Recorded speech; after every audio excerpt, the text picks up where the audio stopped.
Hey there YouTube, I'm Yukitsu, this is the Yukitsu Times, welcome to my channel, welcome to Polybridge in Retrospective. So this is our little pseudo-review of the game, and this is coming out during the beta, so this is not a complete look at the game, so there is some stuff that is obviously going to change, in particular the length of the game is going to change. I completed this one all green, and I'm just doing it again to show you how I ended up doing that, because the last time you saw it, you didn't see me completing it all green. You saw me completing it with some penalties. But anyway, let's get on to the retrospective here. So Polybridge is a puzzle game. It's got a little bit of a sort of sim vibe to it in that it's a sort of bridge simulator in a certain sense, but ultimately it's a puzzle game where you take the different pieces and try to put them together to solve a puzzle. And for that, it's a pretty inexpensive indie game in that sort of genre. It's about $12, $13 in the Steam store in Canadian dollars. I'm not sure what it's going to be for the likes of the rest of you, but it's a pretty low budget game. It's pretty good for what it is though, so don't worry about that. It's got a lot of strong elements to it that we're going to be talking about, but do keep in mind what it is rather than what it is not. It is not a big AAA $60 game. Like it is not meant to really compete with those, and it is not really a true sim game in a certain sense. It is more like a puzzle game in a lot of ways, so keep that in mind while we're doing this. So let's start off with the obvious thing, why bridges. Bridges are an excellent sort of thing for this kind of puzzle, since a lot of people know a little bit about what a bridge looks like. A lot of people have been across them, they sort of know what they're like, and so they've got a sort of reference for how these puzzles should be approached, and even if you don't have a solution for a particular puzzle, you can sort of work out what it at least should look like, and that usually provides a great framework for how you should start these. It's also really sort of nice because the bridges themselves are usually pretty simple to figure out in terms of general rules of construction. Like, a lot of people know that you're supposed to use triangles to build bridges like this, and that sort of reference helps quite a bit. Being able to sort of use familiar shapes does help. Of course, there are some people who don't know that you're supposed to use triangles or why you would use those, but you know, yeah, they'll figure it out eventually. So yeah, the fact that it's bridges as opposed to, say, for example, if it were skyscrapers, it'd be a little bit harder for me because I don't actually know what shape they use to build skyscrapers. You know, it's just not one of those things I've ever looked into. So bridges, I think, helps quite a bit in that it's sort of a familiar thing. People know how to build them approximately. It leaves out a little bit of the explaining, and of course also it helps that it works in a 2D plane very effectively. You can see that this portion of the game is just entirely two-dimensional. Of course, when you switch up, it turns into a sort of three-dimensional pseudo thing, like you can see here. It's kind of three-dimensional, but it's not, you know, true three-dimensional, and that, I think, helps out quite a bit because it makes it simpler to make, it makes it simpler to animate, and it also makes it simpler for the player to comprehend what they're building. Like, if this was like a Minecraft thing where you had to model it in 3D, and it was a skyscraper or something like that instead of a bridge, obviously that's going to be a little bit more complex, a little bit more difficult for the player to wrap their head around. So this, I think, works well for what it is, which is a very casual feeling puzzle game that does ramp up effectively in challenge. So let's talk about sort of the mechanics of the game. One of the things, you know, the mechanics of this game is just you place pieces down until everything clicks together and it works. Like, that is what the game is. And there's nothing wrong with that. I quite like that simple system. It works well for what it is. Of course, that's how pretty much I think all builders work. I'm not actually 100% sure that that's true, but that feels like how all builders work. So this is no exception to that. Now, what is important in a game like this is the level progression and how the game works on that. This usually gets it right, and this usually feels like it gets it right. Typically, the hardest levels occur, you know, pretty later into the game. There are a few levels that are just ridiculously hard that are stuck in there that are not, in my opinion, in the right place. They feel like they came a little bit too early, and they kind of feel a bit jarring because there are just from time to time these levels that are ludicrously hard that come just out of nowhere, it feels like, and they take a long time to figure out. They take a long time and a lot of work to get through, but once you figure them out, it's quite satisfying. It would have been a little bit nicer if you know, you got through one of those and right after that you didn't get a super easy one. Like, some cases you get one that's really easy, although I guess it is nice to reward yourself afterwards with a sort of a break. And play sort of an easier, simpler one.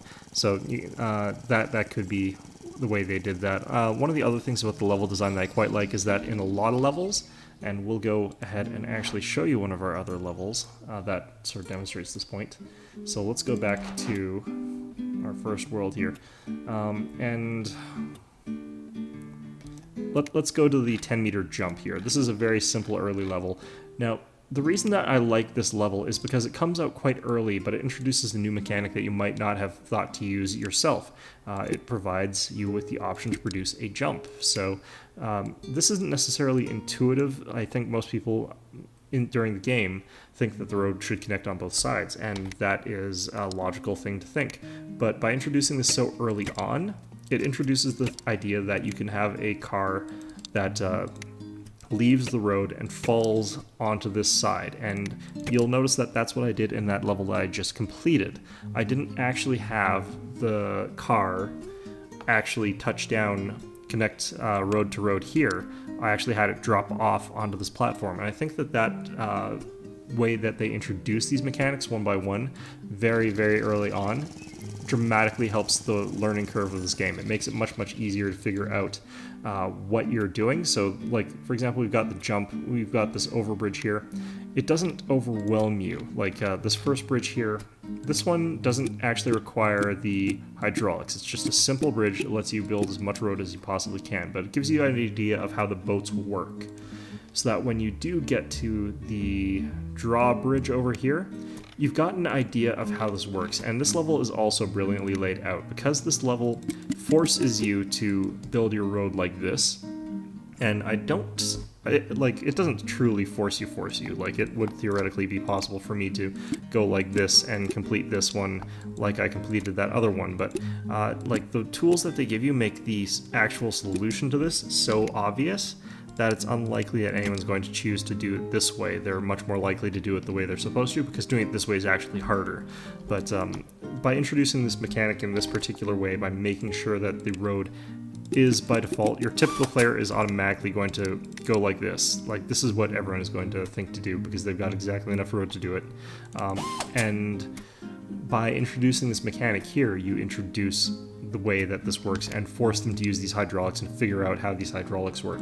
And as you progress through the game, that's how that works. So I think that that's a great way to do the level design, is to just gradually introduce new mechanics. But of course, then you do get into those sort of weird ones where it's like the double drawbridge over here. Now, this one, I think, suffers a little bit from this sort of mentality, because they don't really do a whole lot to explain how on earth are you supposed to actually do this.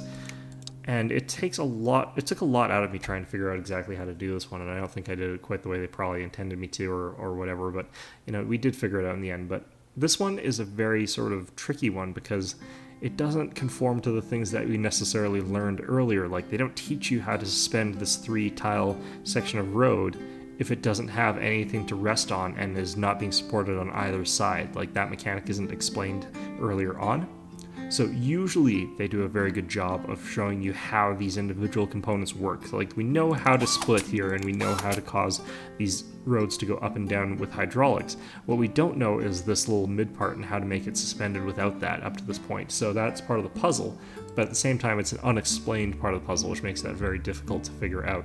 So there's hits and misses. The general principles of this game, the majority of the way that these things work, like the majority of these puzzles here, like this one here, you sort of know intuitively how to get from one part to the other, and they've shown you the tools that you need to do to come to the solution for this.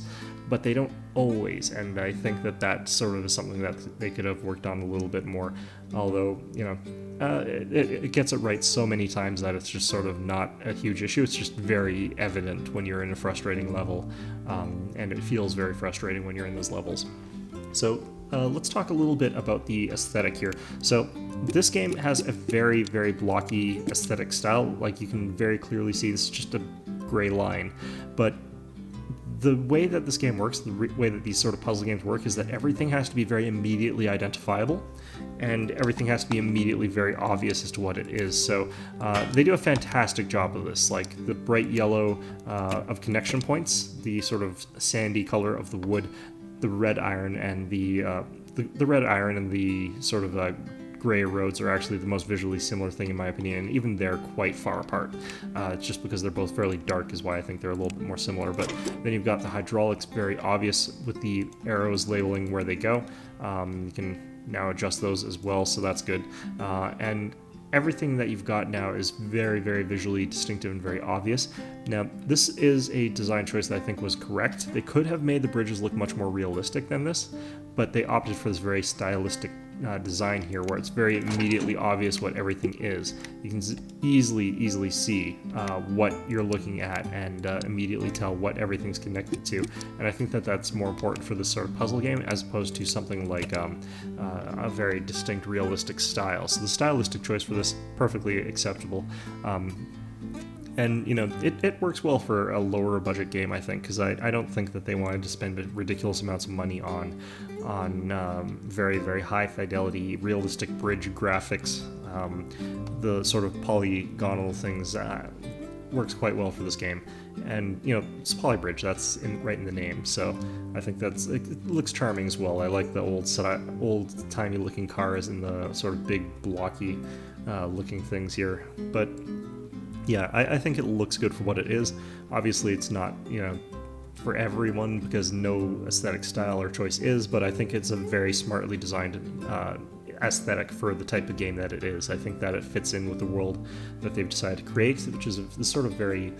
I feel like it's a kind of like a 70s Americana look to it, but that's besides the point. I just think it goes very well with the puzzle element of the game. So yeah, that's one of the most important things. The other thing, of course, along with graphics, is the music. A lot of people comment that they like the music of this game, and I happen to agree with them. It's very relaxing, it's a good tune, and it, like, really helps when you're listening to this, and it's a really frustrating level. I think this one was one of those really frustrating levels, if I recall correctly, but, you know, if you just have really good relaxed music for one of these kinds of games, it really sets the tone. It makes it so you're not too frustrated, you're not taking it too seriously. You're just trying to play the game and have as much fun as you can with it. And I think that's what they want you to do with this kind of game. It's just a real blast to play if you're in the mood for it. And, you know, don't get too frustrated if your bridges aren't working out all that much. So the music, relaxing, it's quite good. I'm not sure how much diversity there is in the soundtrack because it's all very similar styled, but it feels like there's a couple different songs depending on the world, and, you know, the map has this song. And this song sounds different from the other one, but... or maybe not, I can't tell. You know, but it feels pretty nice and relaxed. It feels pretty good in those regards. So let's come to our conclusion, I think, at this point in time. So this game, I think, is one of those games that if you like puzzle games, you're going to probably like it. You know, it's got not quite enough content, though, for what they're asking, in my opinion, for everybody.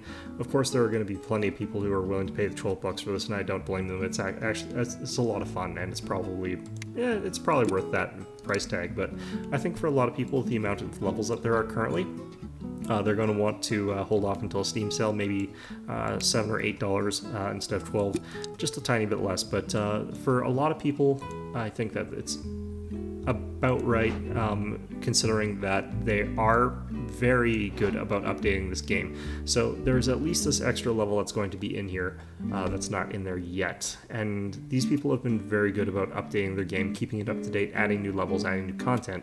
So I do feel like this is going to be easily a $12 game once they finish with it. And I think that you need to keep that in mind when addressing it. So, I mean, on one hand, you know, you could probably get it and feel pretty safe about it, but on the other hand, you could also just wait until it's completed, and you'll definitely have something worth the wait if you do it that way. So I think that that's another valid option. And of course, you could always pick it up on a Steam sale for like 20% off or something like that, and then it would be very, very good value as it currently is. So for those of you who are thinking of getting this, I highly recommend you keep an eye on it at the very least, because once it's finished, it's going to be well worth it. It's already pretty darn fun, and as well, it's one of those games that, you know, you pick up for practically nothing, have a great time, and finish with it. It also does have a little bit of additional free replay value with the sandbox. The sandbox to me is a little bit clunky. I haven't used it very much though, so that's my fault. But it lets you build your own levels. I mean, that's kind of fun. That's kind of clever, but, you know, trying to figure out how to do something like that would be interesting, for example. I think that would be almost impossible to do. But yeah, I mean, it's got some replayability from that, but I'd have to figure out more of it. The campaign itself, I forget how to do everything as soon as I do it, so I actually kind of want to do it again, see how many I remember how to do, how much faster I can do it now that I've done it once. So yeah, there's a lot to do. A lot of people, I think, don't necessarily complete green the first time. They go over budget or something, so they have to play levels again. And yeah, I mean, it'll keep you occupied for a lot longer than you would think a simple game like this would. So yeah, it's one of those games that I had a great time with, and if you're into this sort of thing, you'll probably have a great time too. So anyway, I hope you found this video informative, and of course, as always, I hope to see you all next time.